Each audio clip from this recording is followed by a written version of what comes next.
So Apple Logic Pro 11.1 has just come out, and I wasn't going to do a video on a 0.1 release, but 11.1 includes some additions that have been conspicuously missing from Logic for decades, as well as a really cool new Reverb plugin. So let's dive right in. Speaking of the plugin, it's called the Quantec Room Simulator, and it's available to everybody, not just those on Apple Silicon, like the M series Macs, but also the Intel machines that have been pretty much neglected. It's a recreation of an early 80s reverb, which became well known for its lack of harsh metallic artifacts, which were common in those earlier style digital reverbs. On top of that, it includes a different model called the Yardstick, which came out in the late 90s. So this is really like you're getting two plugins in one.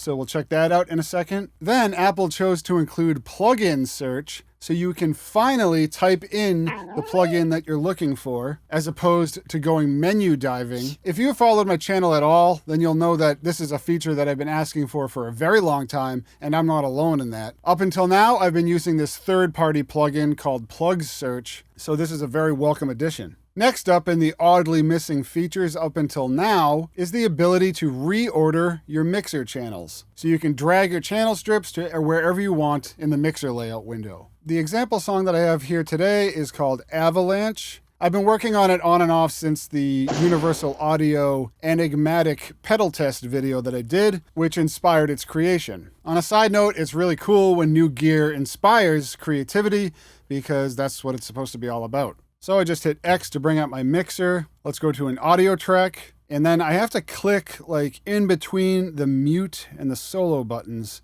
And see, I can drag this around wherever I want it. While this feature might seem mundane and unimpressive to other DAW users, if you're a longtime Logic user like myself, then you're kind of shocked right now. Not only can I drag around individual tracks, but I can select a track, hold shift, and then select a number of tracks and drag them around as a group. I think it's going to take a little bit more implementation for them to get this to work properly, because I'm trying to click it. You got to really get it in the right spot. I am using a third-party mouse, so I don't know if that's why. Maybe it's easier to do on the trackpad. But anyways, this feature is not only limited to audio tracks, you can also do it with your buses. Boom. In the past, this always had to be done in the arrangement window. It's just really cool to see it finally implemented. Next up, maybe I want to put a meter plugin on my output channel. I don't have one right now. So lo and behold, I just click on an empty spot in my channel strip, and wow, look at that. There's a search function. So I just hit DOR and bam, there's my Doro meter. And it's as simple as that. Not only is there no more menu diving involved, this works even better than PlugSearch, where I have to hit Control and then search for the plugin like that.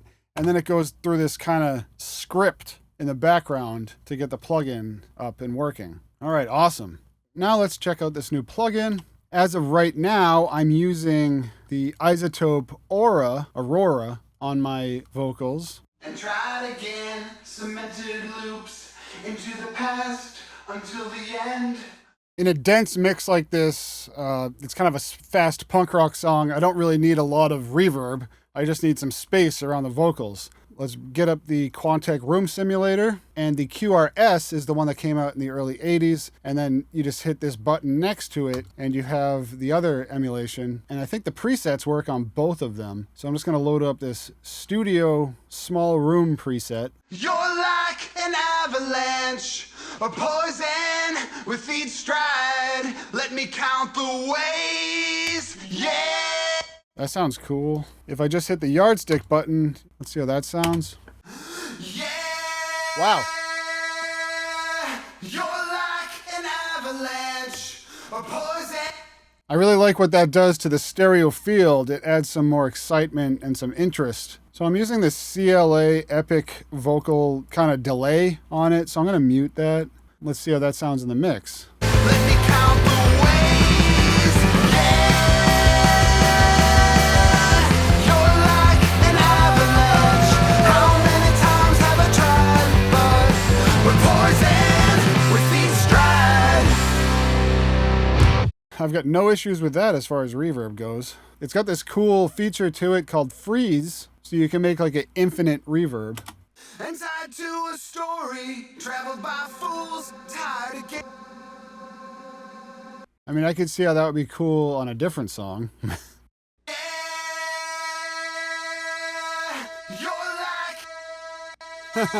I mean, that's a cool feature if you're doing some experimental something, but I could see how it would be cool to print the frozen reverb and reverse the audio file so that the reverb goes into a separate part of the song, like it's like a build up to the chorus or something. That would be cool. So that offers a lot of creativity, at least. I might be blind, but I can't find a manual on this plugin yet, but it has the pretty much straightforward options that you would want to see in any well-outfitted reverb plugin. Of course, make sure your dry level is all the way down if you're using this on a bus, on a send. But yeah, this is going to get a lot of use for me, and it's the first reverb plugin that Logic supplies that I'm actually impressed with. Space Designer is okay, it's just really old technology. It's static convolution reverb, which has been around since, I don't know, 2002 or 1 or something. And since then, dynamic convolution has become a thing, offering much more realistic results. And while I realize that this is an emulation of something that came out in the 80s and the 90s, it offers a unique flavor that originally would have cost you as much as a car. So it's really cool to see it in an easy-to-use plugin format and a free addition to Logic. Just for fun, let's use it as an insert on my snare. There's some plate options available.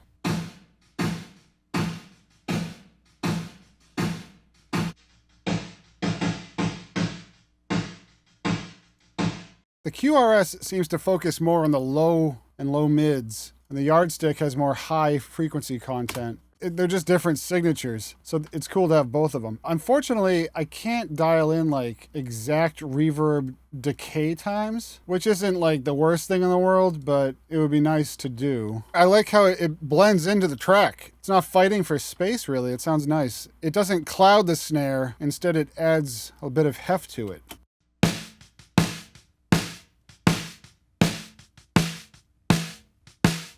I'm probably being a little bit too heavy-handed on it right now. I just want to really hear what the reverb sounds like. Here I find there's no time to ask me to pay no mind, as if the tape rewinds and I can write over again with each try.